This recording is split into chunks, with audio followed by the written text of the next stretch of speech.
we're going to do is we're going to create a folding board which will eventually become our game board that will go inside our box. The board, when it's laid out flat, is going to be 200 by 200. So I've got two pieces of pulpboard. The thickness of this pulpboard is 2000 micron, okay, so about 2 millimeters thick.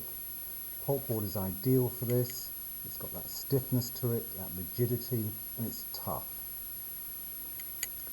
First thing we need to do is we need to just establish the two pieces which are going to make up the board and leave a gap of about 3 millimeters.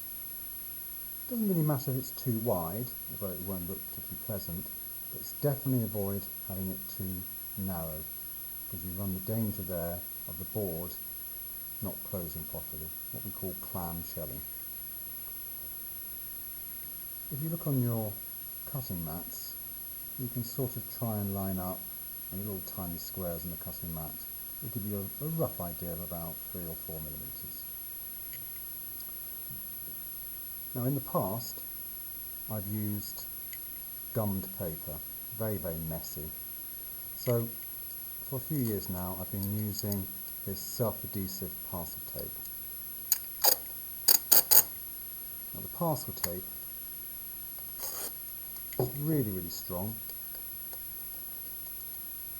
very thin, so when we go on to put our graphics on the top of this, we won't have this kind of distinctive sticky tape sort of texture showing through.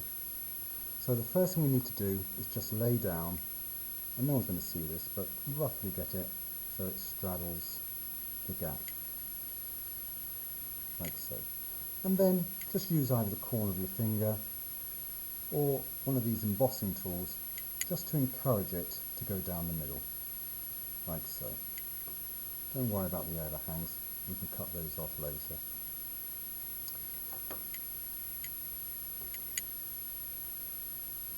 Chase away any wrinkles which might try and form. Now we need to do the same for the reverse. Key thing is close and push down, and what you're looking for is for that tape you just put down to sort of be squeezing out the other side, like so, because when we put the second piece of tape on, we want them both to kind of stick together. Tear another piece of parcel tape, but this time you're going to, you can sort of see it showing through the tape, you're going to stick one half down and then turn your board over and grab it and pull, and you really do try to pull it as tight as you can. It's best, I think, to start from the middle and then work your way out to the side. Work your way out to the side, like so. And then again, encourage the two pieces of parcel tape to stick to each other. At this stage, it's quite handy for you to establish what your middle or your inside of your board is going to be. So I'm going to have, this is my inside of board, and this is going to be the outside of the board when it's unfolded. And you can sort of see that this has created a much deeper sort of groove here.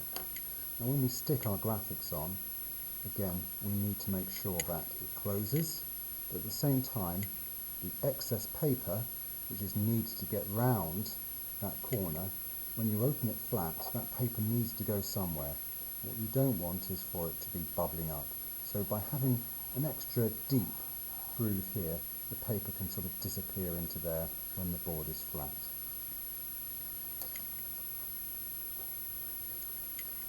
Just use a craft knife to get rid of any excess.